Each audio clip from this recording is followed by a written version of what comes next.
Assalamualaikum semua, bertemu lagi kita dalam channel Fikri Rosli. Ting ting ting ting ting ting ting ting.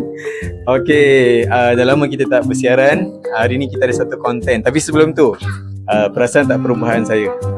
Okey. Apa yang berbezanya saya daripada dulu hingga sekarang? Okey. Nanti korang komen apa beza saya dulu dan sekarang, sebab saya dah setahun tak ada buat konten. Dan hari ni saya muncul semula dalam konten Fikri Rosli. Okay, so hari ni kita nak sambut birthday Muhammad Hilman. Hilman umur berapa tahun? 5 tahun. Okay, Hilman nak sambut birthday tak hari ni? Nak. Okay, so sebenarnya kita dah ready dengan kek. Nanti kita akan share gambar kek. Alright, so jom kita nyanyi untuk Hilman. Happy birthday to you. Happy birthday to you. Happy birthday to Hilman. Happy birthday to you. Allah selamatkan kamu. Allah selamatkan kamu. Allah selamatkan Muhammad Hilman. Allah selamatkan kamu.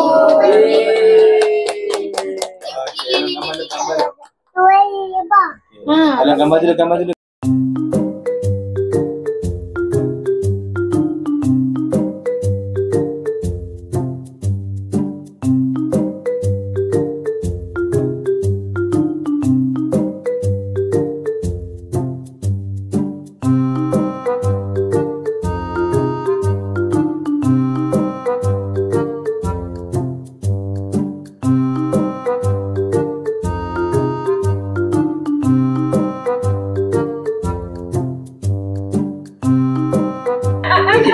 Okay, sekarang proses potong kek. Sarah nak kek tak Sarah? Sarah nak berapa kek? Sarah? Iman nak berapa kek? Iman nak berapa kek Iman? Berapa kek? 2. Sarah nak kek tak? Sarah nak kek tak Sarah? Nah, tak sabar dia. Okay, sekarang Iman tengah makan kek suapan yang pertama. Baik-baik jatuh. Okey, suap cepat. Panah ayah. Oh, sedapnya. Sedap tak Man? Ini kek ni Iman yang pilih. Iman pilih sebab apa Iman? Iman, kenapa Iman pilih kek ni? Sebab boleh. Sebab apa? Boleh. Bukan ke sebab kek tu ada gambar lori? Kan? Iman pilih kek sebab apa? Sebab ada gambar lori. Okay, cepat suapan kedua. Oh, tu dia.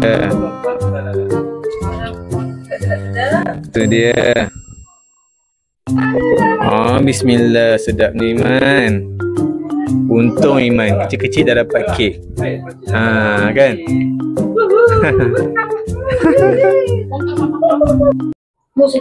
Okay, saya tak ada banyak nak cakap.